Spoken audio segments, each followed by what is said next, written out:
Sa pagpapatuloy ng video, sa pagko-confess ni Aisol sa bida ito'y hindi sigurado kung ano ang dapat maging sagot, sapagkat itong kanyang nuna ay patuloy pa rin sa pag-iyak. Maya-maya pa, ipinaliwanag ni Aisol na bagaman daw dati ni hindi man lang niya naisip ang tungkol sa ganitong bagay, dahil dati na may talagang isang normal na lalaki lamang ang tingin sa bida, pero ngayon nga ay iba na daw ang sitwasyon dahil sa talagang mahal na ni Aisol si Songbin, at kasabay ng pagtulo ng luha. Hiningin niya ang sagot ni Little Boy, kung may pag-asa bang sila'y makabuo ng relasyon. Subalit, ang maswerteng binata ay wala pa din nagiging sagot, mabuti pa ang mga taga-subaybay ni Secret Tagalog Recap, masisipag mag-like at mag-comment ng 3 puso. Samantala ang bida walang ibang ginagawa kundi ang paulit-ulit lamang banggitin ang salitang senior. Kaya naman dahil dito, nagbigay si Aisol ng isang matibay na pangako, na ayon dito, handa siyang maghintay kahit matagal, kahit pa daw ito'y umabot hanggang sa matapos ang pagsisilbi ni Songbin sa hukbong militar. Idinagdag rin niya ikaw at ako ay magsasama ng maayos kaya sa palagay ko maaari tayong magkaroon ng isang magandang relasyon. Ukol dito, ito'y lubos mahirap sa panig ng ating bida gayunpaman, maingat niyang ipinaliwanag na anya, kung tatanungin ako kung gusto kita, syempre naman oo ang aking sagot, gayong paano naman hindi kita magugustuhan. Subalit kung nangangahulugan ito ng kung dapat ako'y pumili, patawad dahil hindi ko iyon magagawa. Sa harap-harapan na pagtanggi, nagmistulang estatwa ang dalaga, kung saan na may dahan-dahan ito'y bumabagsak ang luha, at sa maglaon, ay tuluyan na nga itong umiyak ng nakakaawa. Bukod pa dito, bagaman susubukan na sana muli magtiis tulad noong naranasan kay Lee Dong-soo subalit, wala pa din naging mabuting resulta. Kaya naman si Aisol ay tuluyan ng bumagsak na labis ikinagulat ng ating bida. Kahit pa ang dalaga ay sinubukan ni Little Boy kausapin ng mahinahon pero hindi naging effective, sa sobrang sama ng loob sa puntong ito, at ito'y mas lalo pang umiyak ng sobrang lakas, na halos kulang na lamang ay ma-dehydrate. Sa kabila naman, naaawa na din ang ating bida, ngunit hindi naman ito magawang sang-ayunan ang nais ng kanyang senior Aisol, dahil sa dalawa pa nitong reserba na chicks, si Dambi at Nana. Gayong si Nana nga ang kanyang first love, habang si Dambi naman ay ang kanyang roommate, na bawal galitin. Dahil kung magkataon, ang bida ay sa probinsya pupulutin kapag pinalayas sa apartment. Samantala, nitong maglapit ang mga kamay, matapos maramdaman ni Aisol ang daliri ni Songbin, humiling na lamang ito na siya daw ay yakapin, at ito naman ay taos-puso na pinagbigyan ng bida. Habang nakayakap, patuloy pa din ito sa walang humpay na paghikbi, at makalipas ang ilang saglit, naupo ang dalawa sa isang gilid. Sa puntong ito ay hindi na umiiyak ang kanyang nuna Aisol, pero dahil sa tagal ng pag-iyak karaniwan na sa isang tao na magkaroon ng sipon. Na ito naman ay kaagad nakita ni Songbin, kaya't kaagad din niya rin ipinagbigay alam, at nagulat gayong ginawang pamunas ng kanyang nuna ang mismong palad.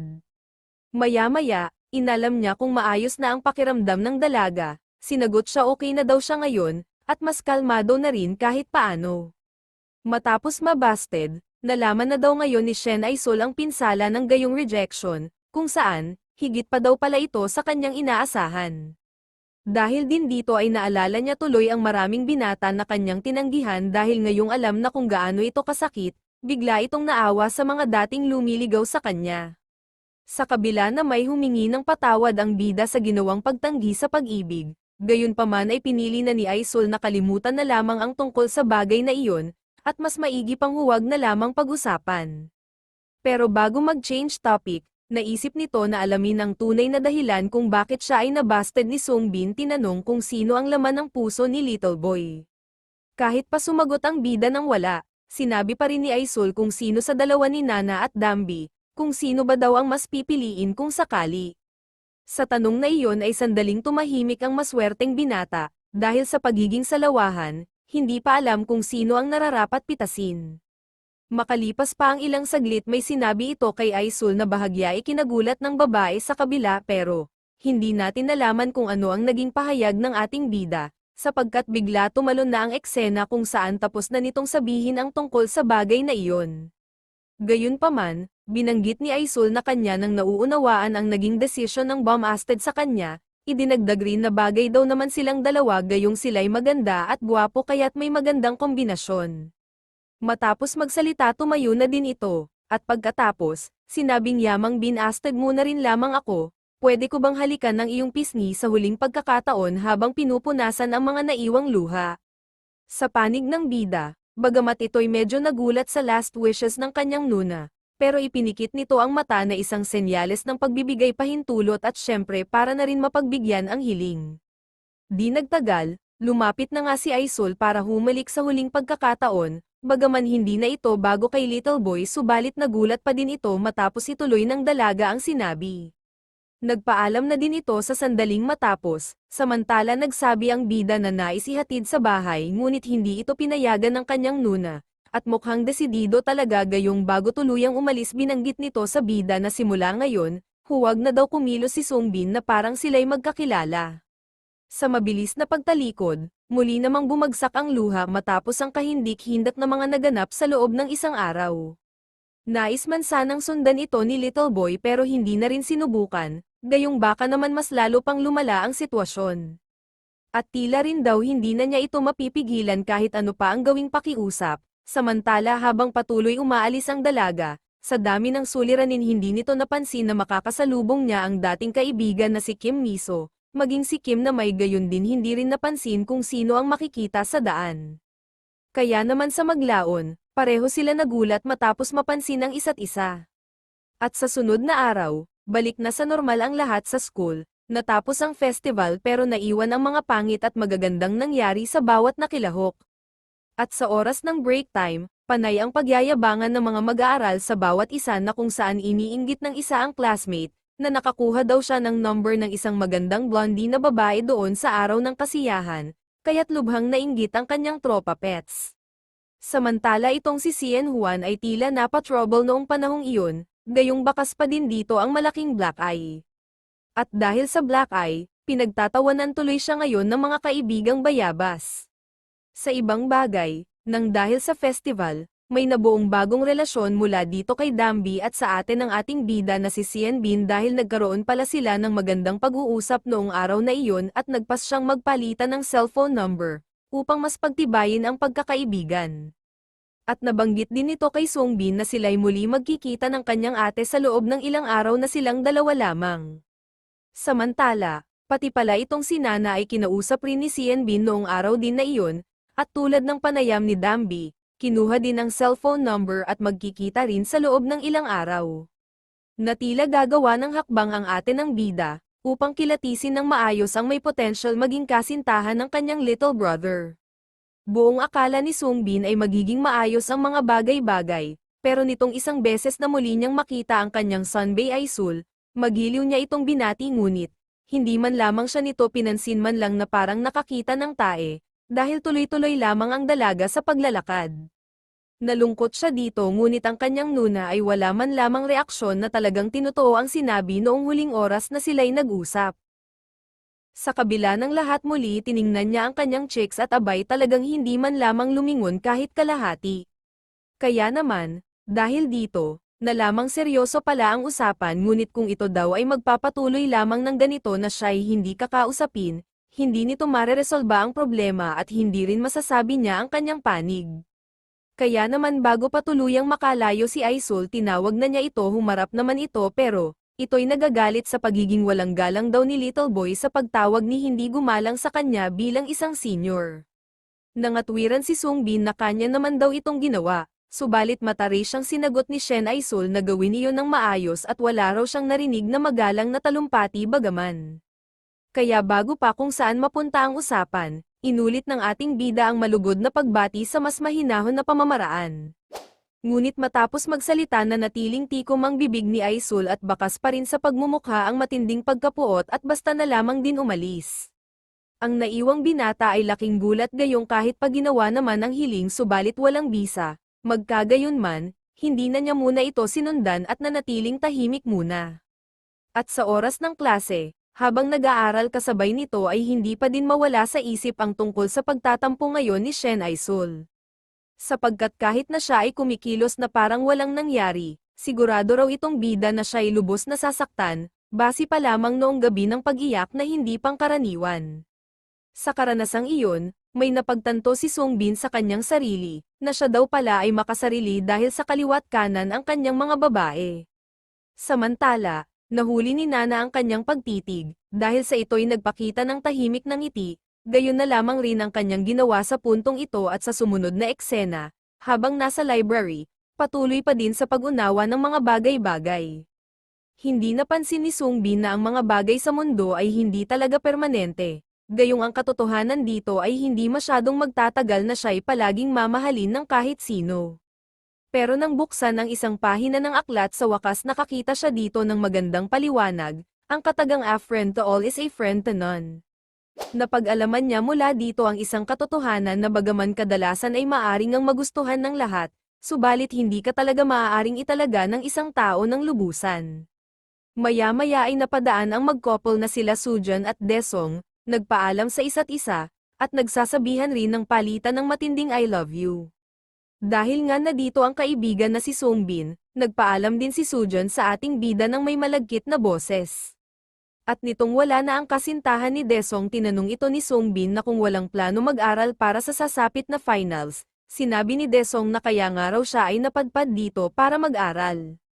At sa kanyang tanong kung ano ang pinag-aaralan ni Sungbin, tugon ng bida ay tungkol sa Western philosophy, habang sa loob-loob, natanto na ni kahit minsan hindi pa daw niya nagagamit sa kahit kanino ang salitang "I love you." Abay, matindi talaga itong ating bida, sa dami ng binabayo ay wala man lamang sinabihan ng "I love you" kahit peke. Sa sumunod na oras, sabay sila ni Nana kumakain ng pananghalian at dito naikwento ni Na-hyun ang tungkol sa kanyang plano sa sandaling matapos ang kanilang exam next weekend ay binabalak na magmaneho.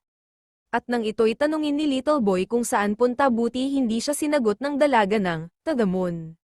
Sa halip inaming sa lugar na medyo malayo sa Wolmido, isang isla sa Korea na bahagi ng Incheon. Pag-uwi ng bahay, nagtaka ito sa kung ano ang ginagawa ng kanyang Nuna Dambi dahil may ginagawa itong unboxing.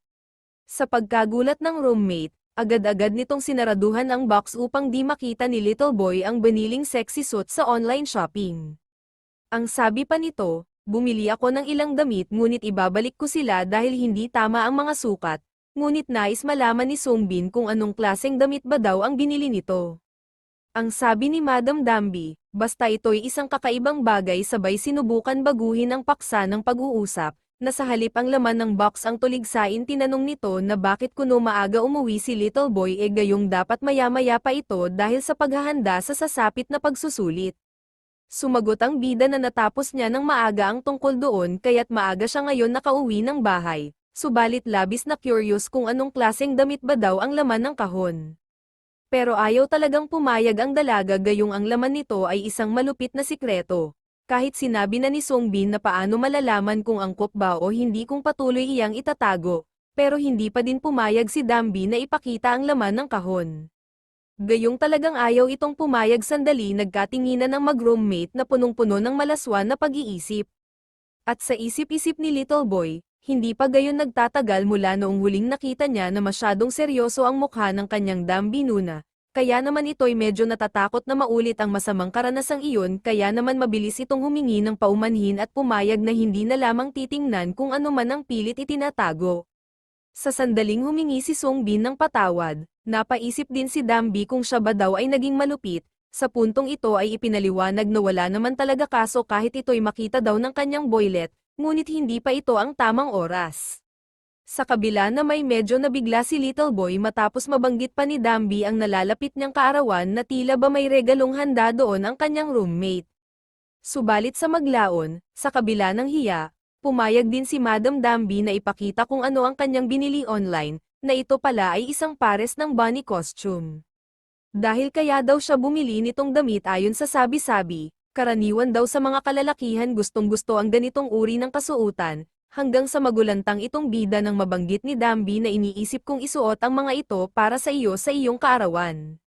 Kaya't hindi makapaniwala si Sungbin na nagawang bumili ang kanyang Nuna ng gayong uri ng damit at para pa mismo sa kanya pagsapit ng kanyang birthday. Tumawa na lamang siya matapos marinig ang paliwanag, dahil hindi daw alam na ganyang bagay pala ang laman ng kahon. Habang ibinabalik na ni Dambi sa box ang costume, sinabing mahirap gumawa ng isang sorpresa na regalo dahil sa sila'y magkasama sa iisang bahay, At dahil sa nabunyag ng wala pa sa tamang oras, nagpa siya na iba na lamang gift ang ihahanda. Subalit, matindi itong tinutulan ni Little Boy, dahil sa gusto daw niya ang damit, pagkatapos ay tahasan ipinahayag na madalas akong nananaginip na may ganyan kang uri ng kasuotan. Sa kabila nag-blush on ang pisngi ni Dambi matapos marinig sa bida ang gayong klaseng pahayag na siya ay napapanaginipan na nakasuot ng bunny costume, hindi na kontento ang dalaga na sarilihin ang gayong tanong kaya kinausap ang bida at tinanong mismo kung tunay na siya ay napapanaginipan na nakasuot ng gayong uri ng damit. Kahit pa ang totoo ay kabulastugan lamang ang sinabi ng ating bida, pinanindigan na lamang ang kanyang unang pahayag. Samantalang hindi nakapagsalita ang magandang babae, pero sa maya-maya bigla nitong binanggit na ngayon ay susubukan ito para magkatotoo na ang panaginip ng maswerteng binata. At makalipas ang ilang minuto, nagpunta si Dambi ng banyo, at nitong lumabas, nakasuot na ang isang set ng costume na siyang ikinagulat ng maswerteng batugan, pero masipag naman sa ibabaw ng kanyang mga babae. Itong kanyang nuna na bakat ang tilapia, inalam kung kamusta daw ang kanyang itsura ngayon kung ito ba daw ay bagay. Halos isigan na ni Little Boy ang tugon nito na hindi lamang bagay kundi ito'y talagang bagay na bagay daw.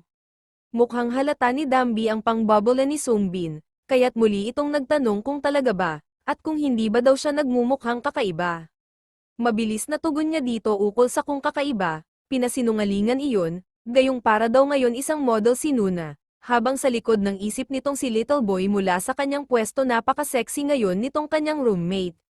Sa puntong ito ay tuluyan ng naniwala ang dalaga at ang sabi pa nito, ang orihinal na plano ay sa birthday mo saka ko ito isusuot ngunit dahil nakita mo na rin lamang, kaya naman tuluyan ko na rin ipinakita ito sa iyo ng lubusan. Ang sagot naman ng ating bata, ay ayos lang, dahil sino pa ang nagmamalasakit, ang sitwasyon ay maaaring mabago sa panahon ng aking kaarawan, ang mahalaga ay ang kasalukuyan, sabay nagpaabot ng malugod na pasasalamat sa effort ng kanyang nuna Dambi. Dahil sa ang dalaga ay natuwa sa naging panayam ni Little Boy, gumapang ito papunta sa bida sabay sinabing hindi pa ito dito natatapos, gayong kaya pala nito binili ang damit, ang ibibigay na regalo ay ang kanya mismong pagkababae. Ngunit yamang nasa ganitong sitwasyon na rin lamang sila, nagpa siya na gawin ng advance at bukod ang isa sa mismong kaarawan ng ating bida, at dito, ipinamalas ng dalaga kung gaano na siya kadalubhasa pagdating sa pagtatalik, na ito naman ay labis na ibigan ni Sungbin dahil pati ang kilikili ay kinain.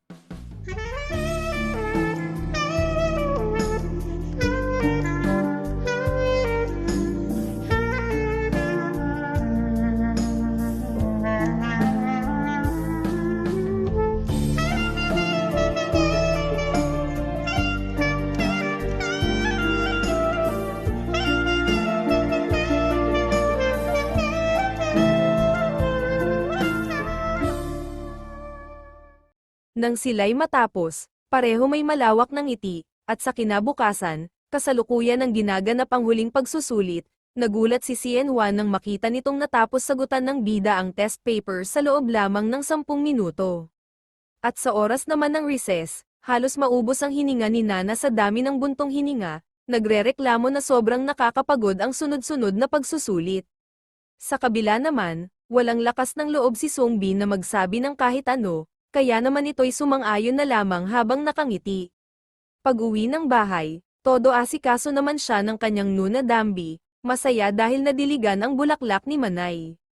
Nag-order din ito ng maraming pagkain para sa kanilang dinner tonight, para naman daw maging mabuti ang pag-iisip sa susunod pang pagsusulit.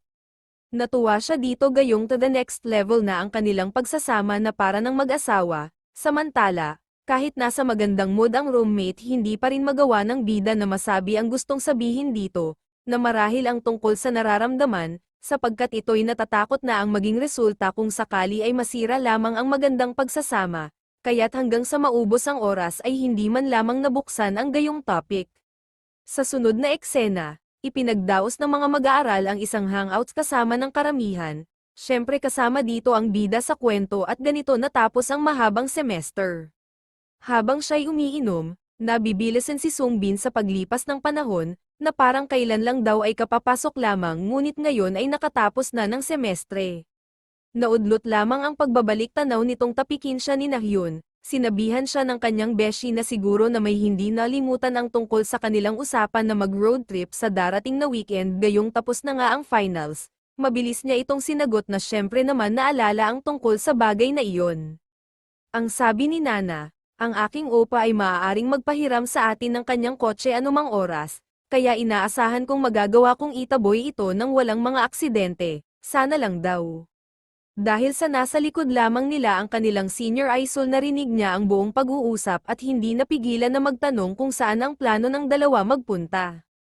Sumagot si Nahyun na sa Wolmido, at binanggit na ito ang aking unang pagmamaneho matapos makuha ang lisensya. Dahil sa alam ni Aisul kung sino ang tunay na iniibig ni Sungbin, sarkastiko itong nagtanong na kung sila lamang ba talagang dalawa ang pupunta sa malayong lugar. Nagulat ang bida sa gayong paraan ng tanong, subalit ang walang alam na si Nana inanyayahan ang senior kung nais sumama sa kanila. May halong pangungutya itong sumagot na ika nga, kung gagawin niyang sumama talaga ay sigurado namang hindi iyon nanaisin ng kahit sino, na may ibang kasama sa isang matatawag na pakikipag-date, sabay tinanong ang ating bida kung tama ba daw ang kanyang mga sinabi. Sa gayong parinig, pabiro pa din sumagot si Little Boy na para daw sa kanya ay ayos lamang naman at wala lang iyon kahit pa may ibang kasama. Hindi man siya nabagabag sa pagpaparinig, ngunit nabigla naman sa alok na sila daw ay mag-toast para sa pagtatapos ng semester, na parang wala ng toyo itong kanyang binasted na dalaga. Habang naguumpugan ang kanilang mga baso kasabay nito ay nagbabanggaan din ang kanilang mga mata, at makalipas ang ilang saglit lumipat ang eksena dito sa banyo ng parehong kasarian. Mula dito ay naglilinis si Nana ng kanyang kamay at para na din mabawasan ang tama ng alak, sa hindi inaasahan pumasok din dito ang kanyang sunbae Aisul kaya habang nasa loob ng banyo sandali nagkausap ang dalawang babae ng ating bida. Naitanong ni Aisul kung marami bang nainom ang kanyang junior, aminado si Nana na parang gayon na nga dahil sa medyo tipsy na daw siya sa oras na ito. Hindi na din nagpaligoy-ligoy si Aisul. Hindi sigurado kung concern lamang o sadyang may madilim na binabalak, sa una ay muli nitong naitanong kung talagang gagawin ang paglalakbay kasama si Sungbin, mabuti naman iyon dahil gusto mo siya, di ba? Bagamat naguguluhan si Nana sa gayong klaseng tanong sumagot siya ng oo. Nang makonfirm, sinabi ni Aisul na may nais siya ibunyag tungkol sa inamin sa kanya ni Sungbin nitong nakaraang araw, kung saan na may nagdulot ito kay Nahyun ng matinding pagkaalarma. Lumala pa ito nang banggitin pa ng kanyang senior ang katagang kaya ko ito sasabihin ay dahil mahalagang malaman mo ito, sapagkat ito'y tungkol sa babaeng tunay na minamahal ni Nam Sungbin. Matapos ma-reveal ng tuluyan, laking gulat ni Nana sa natuklasan subalit nag-cut na dito ang eksena. Sa pagsapit ng weekend, itinuloy pa rin ni Nana ang napag-usapan na paglalakbay nila ng kanyang boylet kahit paalam na ang isang masamang balita. Ngunit napansin siya ng ating bida na wala sa wisyo ang pagmamaneho at masyado rin magugulatin sa tuwing kinakausap. Buong akala naman ni Sungbin gayong unang drive ng kaibigan ang nabuo sa isip ay kinakabahan kaya't siya ay nagmungkahi kung dapat pa ba nila ituloy ang pagpunta sa Wolmido. Nagpanggap ang dalaga na maayos ang lahat at may iniisip lamang daw na something. Gayunpaman ay pinaalalahanan pa din siya ng bida na huwag manerbiyos at mag-focus lamang sa pagmamaneho. Tumugon ang dalaga ng pagsang-ayon, subalit mababakas naman sa pagmumukha ang matinding lungkot nito, at makalipas ang ilang oras, nakarating na ang dalawa sa lugar ng Wolmido sa may tabing baybayin. Naglalakad ang magkaibigan kahit pa maraming kwento si Sungbin ngunit ang kanyang kinakausap ay lutang pa rin. Sumagot lamang matapos mabanggit ang pangalan, sa puntong ito ay natanto na ni Sungbin na talagang lutang ang kaibigang classmate. Kinausap niya ito ng may halong biro sinabing tila naubos ang iyong stamina dahil sa matinding pagtuon sa pagmamaneho, at nagbigay papuri na magaling ka talaga dahil makinis ang iyong pagmamaneho tiyak ikay mas mahusay pa kaysa sa aking Nuna. Bigla nabuhayan ng loob ang dalagita matapos matanggap ang gayong papuri, dahil siya ay bumalik na ang sigla inalam ni Little Boy kung ano pa ang nais gawin dahil kanina pa daw sila dito paikot-ikot. May gusto talagang sabihin si Nana subalit hanggang sa dulo lamang ng dila kaya't medyo nagtataka na ang ating bida hanggang, biglang humawak si Nahyun sa kamay, at inindayog sabay magiliw nagsalita ng let's go at gawin nila daw sa lugar na ito ang mag-date, bagaman nakiusap si Sungbin ng sandali lamang daw subalit tuloy lamang ang kanyang kaibigan na siya ay dalhin sa isang parke. Pagdating nila dito ay kaagad ang dalawa sumakay ng rides kung saan na may labis ang kaba ni Little Boy gayong masyadong mapanganib ang una nilang nasakyan samantalang ang kanyang best friend ay lubhang nag-e-enjoy lamang, at nitong sila'y makababa binilhan kaagad siya ng kanyang kaibigan ng pangpakalma ng kape para ata matuluyan na ang ating bida. Bumili din sila ng isang cotton candy, at dito ay pinagtripan siya ng dalaga akmang susubuan ngunit ang totoo nito ay para mismo pala iyon sa kanya kaya't namuti ang mata nitong si Sungbin matapos mapahiya. Bumawi siya sa sumunod sa pagpapakitang gilas sa pagpapasabog ng lobo, ngunit mas asintado pa pala si Nana kahit pa ito'y gumamit ng sniper rifle gayong sa isang putok lamang, nakuha kaagad ang grand prize. Pinapili siya ng gantimpala at ang naibigan ay ang bitbit ngayon na isang teddy bear, at sa kasunod, sumakay naman ang dalawa ng Ferris wheel. Dahil sa pahayag ni Nana siya daw ay masaya ngayon, natutuwa din dito ang bida gayong mabuti na lamang daw at pumunta sila dito subalit di naman siya pinapansin ng kadate sa halip sumagot, bagkus nagsalita na ito ay matagal na mula noong huling oras na siya ay nakasakay ng Ferris wheel, at kung karamihan ba sa mga Ferris wheel ay palaging mataas. Samantala halos nakailang ikot na ang Ferris wheel ngunit ni hindi pa rin humaharap ang dalaga sa bida at ramdam sa paligid ang mabigat na tensyon kahit pa sinubukan niyang tawagin ang kaibigan ay hindi pa rin humarap. Abangan po nyo ang huling 2 hanggang 3 episode na lamang dahil sa ito ay malapit ng magwakas kaya't sana'y patuloy nyo pa din ito panoorin hanggang ending.